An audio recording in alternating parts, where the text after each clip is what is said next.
Hi, this is Gayle with BERNINA of Naperville, and welcome to our June installment of our Kimberbell Digital Dealer Exclusives, which is a mystery quilt this year. And I've got like a little box full of goodies here because we are now 6 projects in to a 12 project. So this month, I thought I would focus just on showing you how to do a grid quilt layout using your Bernina 990 because quite honestly, this block this month is very similar to ones that we made in January and March and April, I think. Anyway, okay. Well, let's go look at what we're doing this month and revisit what we've already made. If you've been joining us this whole time, this is a familiar scene, the presentation deck that we include for you each month. And it's June, so we're making these cute little flowers here. And, I'm going to talk about this later, but this block, we're not reinventing the wheel here with this one. Now, we've been doing this since December. December was our promotional block.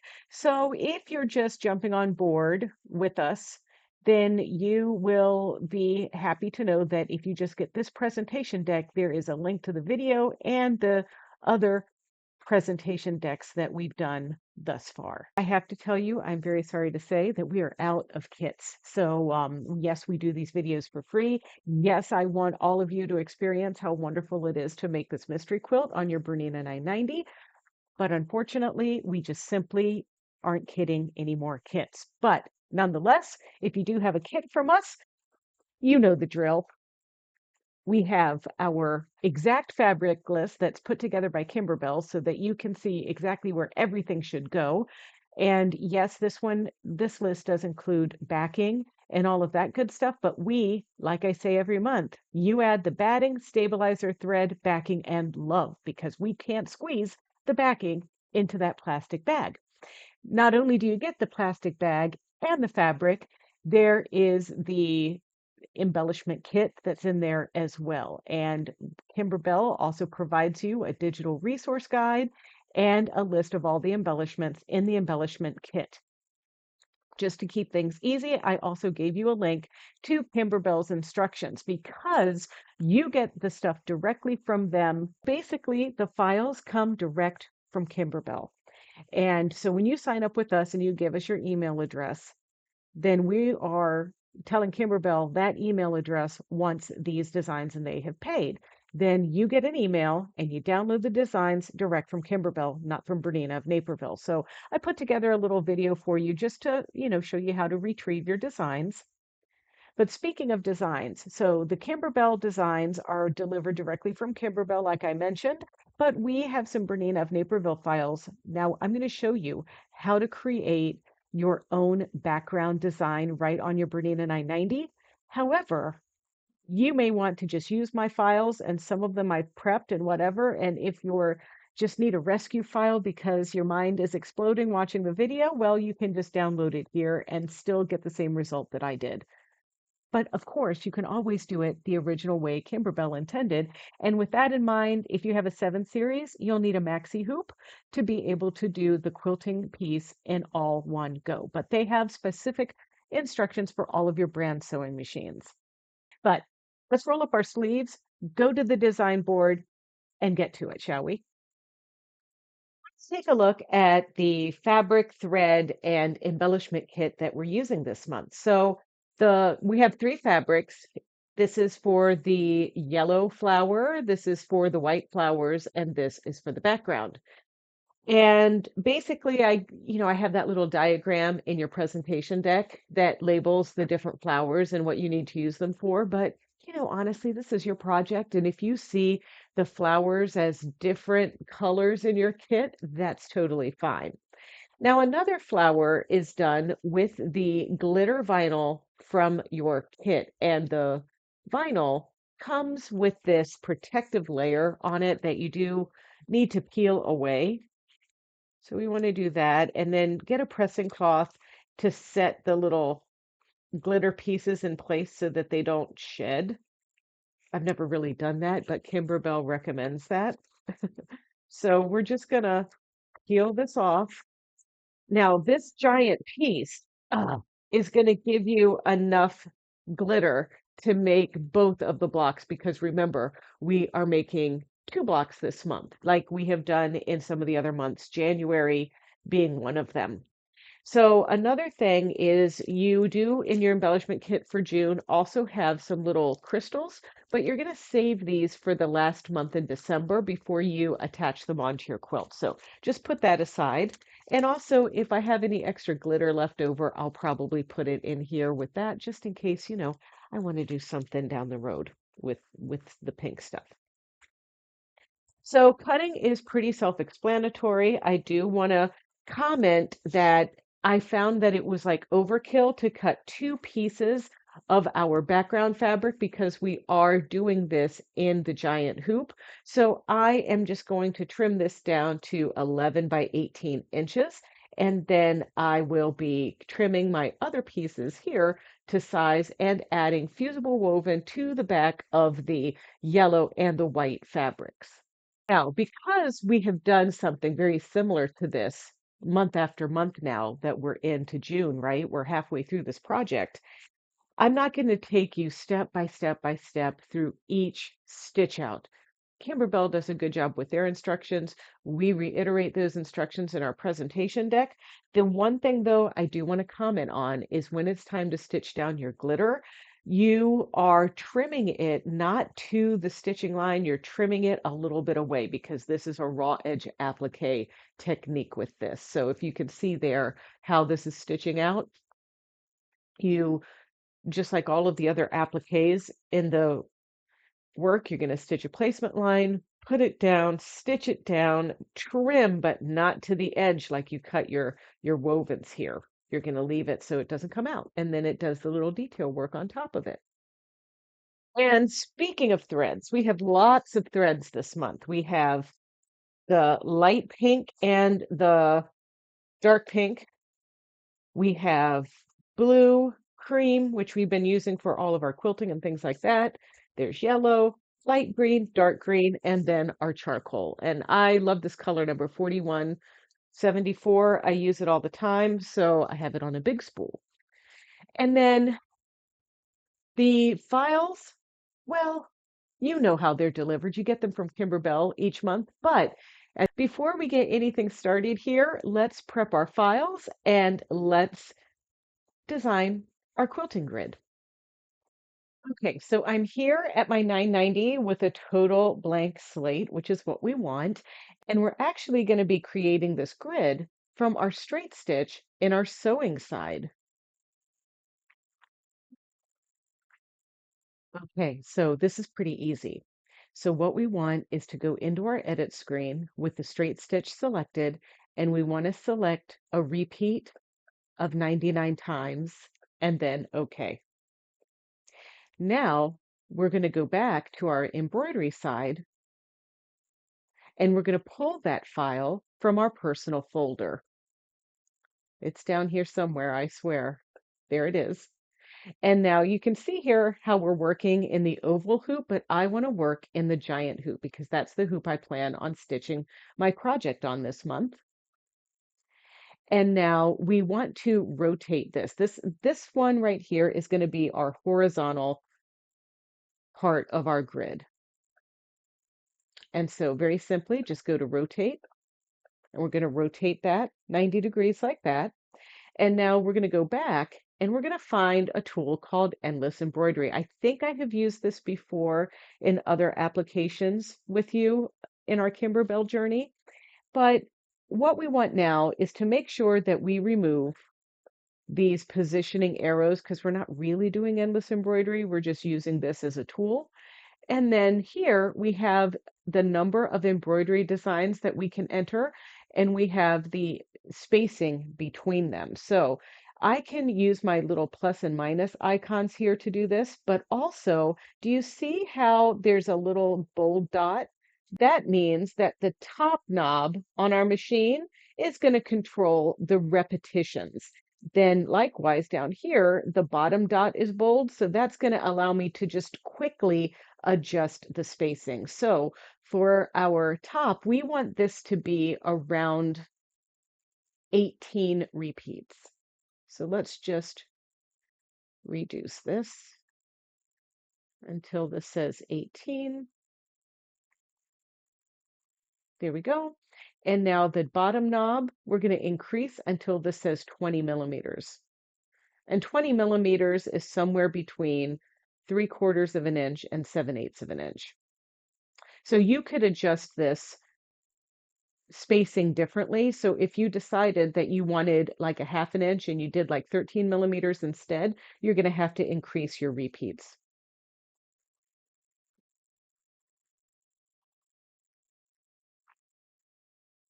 And then when you get close, the knobs kind of like go really fast. So you can use the arrows to kind of tweak that, or the plus sign rather. Okay, so there is our grid. So I'm going to go ahead and hit the green button. And now in Edit, I want to show my stop starts. And you'll notice that it's going to start and stop, start and stop. So this is creating a lot of jump stitches ultimately. So we want to try to get rid of that. So what we're going to do is we're going to ungroup. And then we are working with an EXP file because when we pull a stitch from our sewing side into our machine, or we pick one of the decorative stitches from our embroidery selection, it's still an EXP. And on EXPs, as you can see, I cannot flip my start-stop positioning like I can with those BQM files, but no worries because this is what we're going to do. We are simply going to mirror left-right, and that will adjust the direction that our machine will stitch. So I'm just going to select every other row and mirror it left, right, and that is going to reduce my very long jump stitches. I'm still going to have jump stitches, but not as many. I'm still going to have jump stitches, but they won't be as long.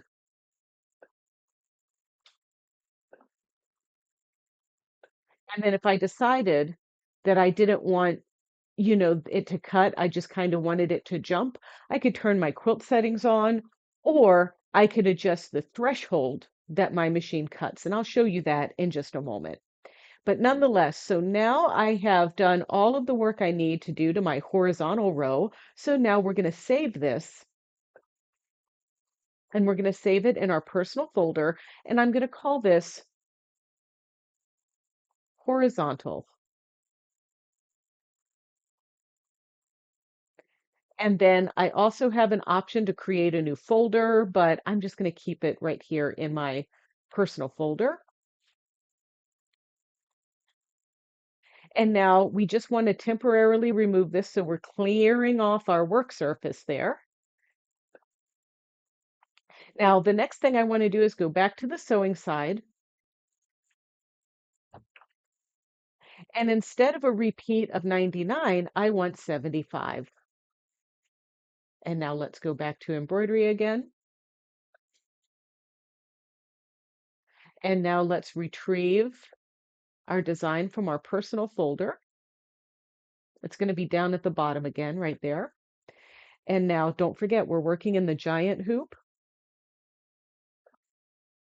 And now this one is going to be a little bit special because this is going to be our vertical line. And so what I want to do here is I want to duplicate it. I want to select all. I want to match start stop, and then I want to group it. Then I want to rotate it 90 degrees. And don't worry that it doesn't fit in the hoop right now. We are just working with our endless embroidery, and ultimately we will be turning these back to go vertical, but just trust me for a moment. So let's get out of rotate and go back down to our endless embroidery. And this time we still want our design to be 20 millimeters apart, but this time we only want 13 repeats. There we go. And then here we want 20 millimeters.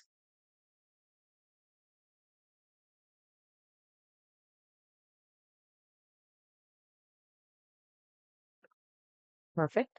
And now we can say OK. And now that we have everything together, we're going to rotate this back. And now we're going to ungroup it. And now our two units should still be grouped together like that. And this time what we're going to do is we're going to, every other line, we're going to mirror it up, down.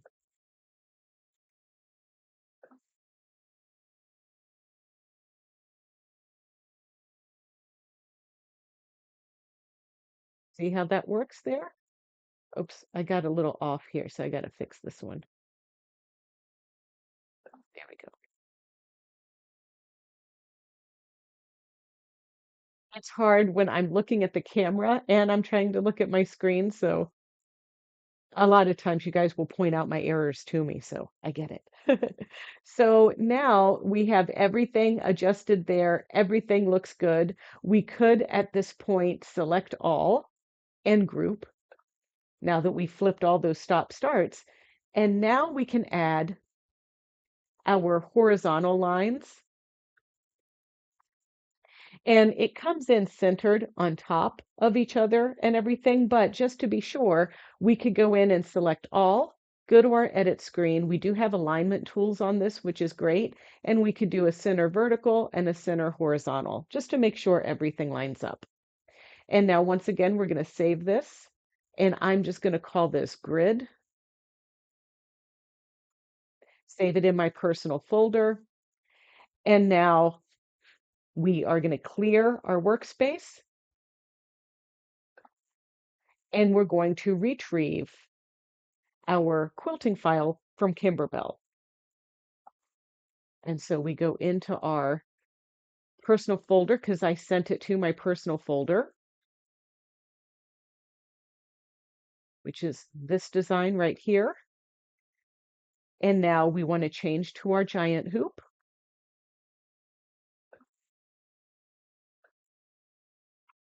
We want to rotate our design.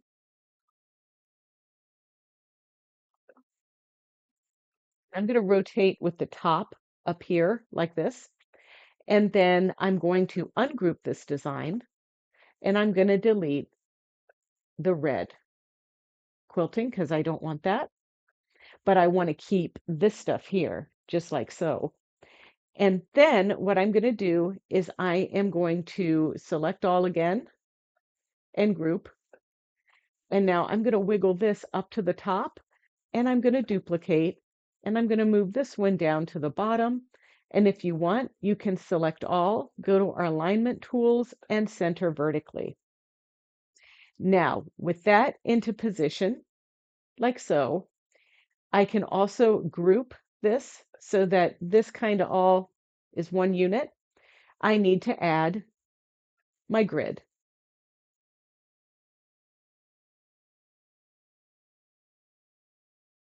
And so there's the grid.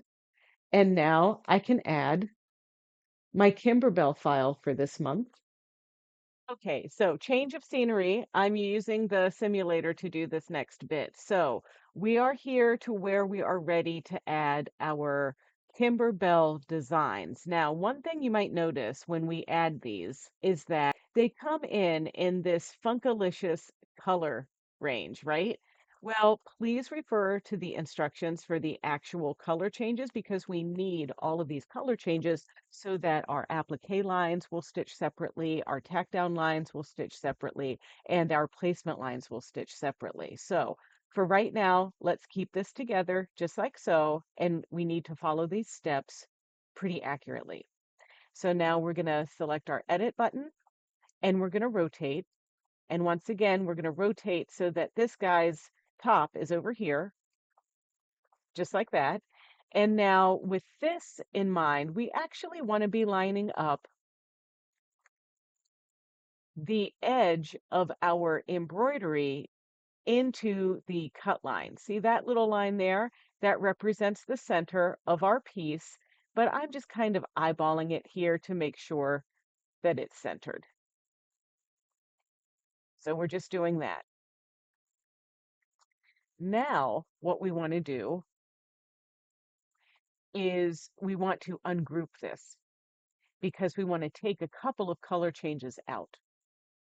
So let's zoom in so we can see our little guy more carefully there.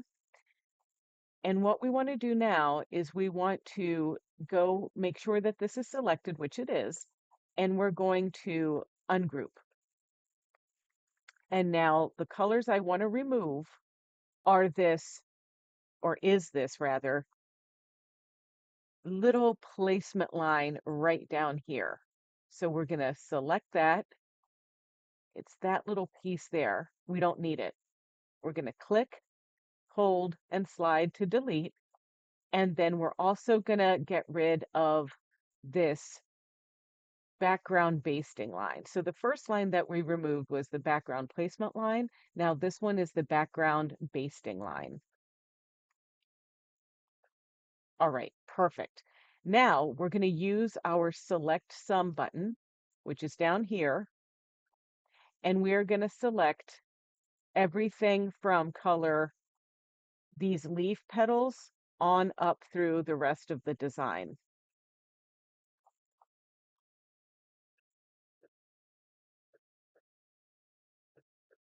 And there's a lot, so keep going. All right, so now we go back to our edit and we're going to group these guys together. Perfect.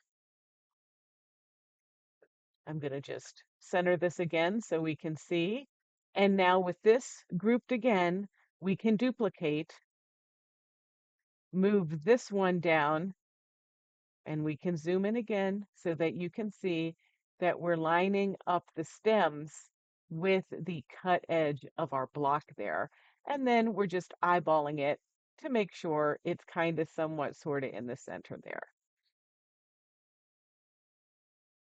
All right, so now we're going to get ready to stitch. And then I like the quilt settings off, but you can turn them on if you want to stitch your grid that way. You are, even if I adjust my stitch cut threshold for my jump stitch cut, it's still not going to cut, but it's going to have a shorter distance to travel for those. So I'm not too worried about this. So this can go back to 6 millimeters. And then this quilt settings off. We don't need basting. Please turn thread away off or you'll have a little car crash. And then this is where we can go to our reduce thread changes. One thing I will mention about this is that's why I had you pick the default Kimberbell design when you're building this in your machine. Otherwise, what happens is it can sometimes combine all of your flower pieces in one and it won't stop between those placement, tack down, and applique pieces.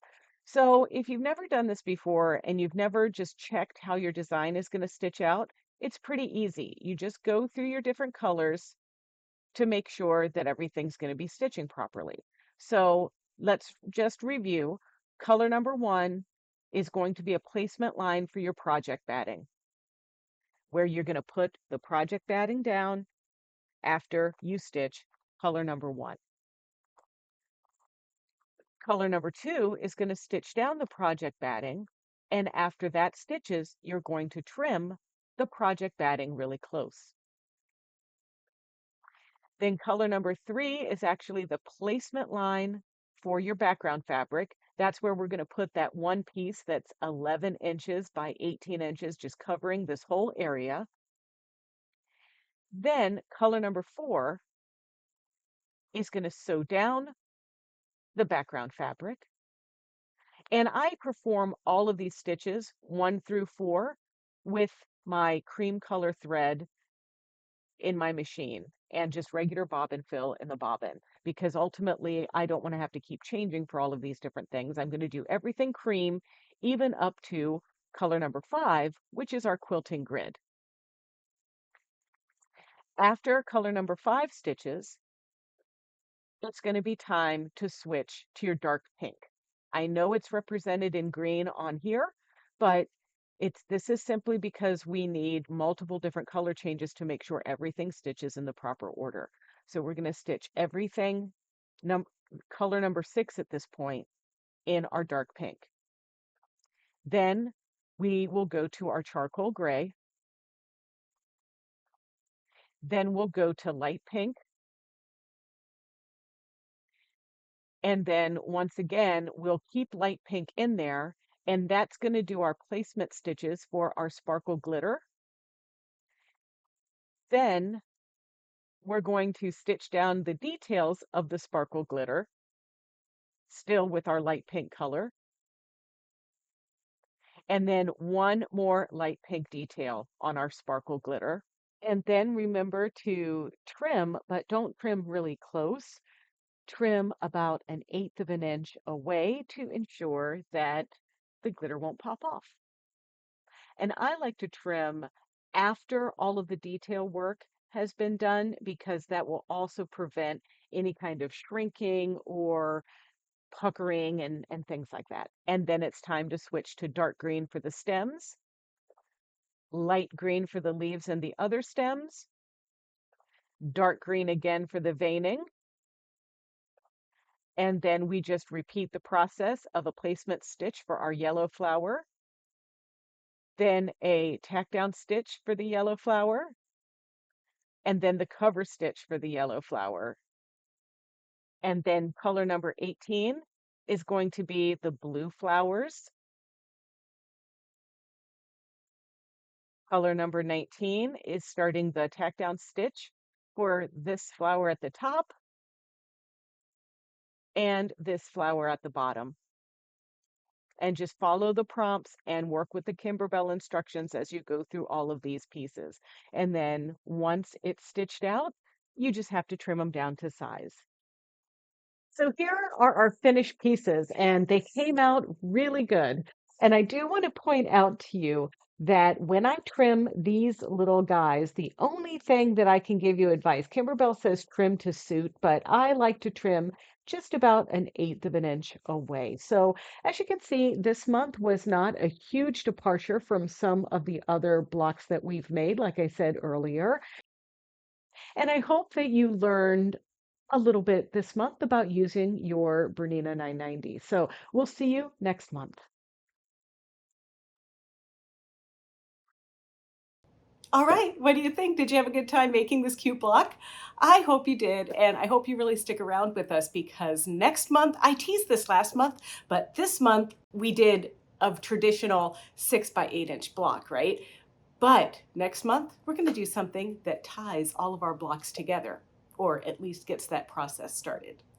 All right, thank you so much for watching. And don't forget, if you want to see more tutorials and other things like this, hey, check out our Bernina of Naperville YouTube channel. It's easy. You just go to youtube.com/Bernina of Naperville, and there you can like, comment, and subscribe.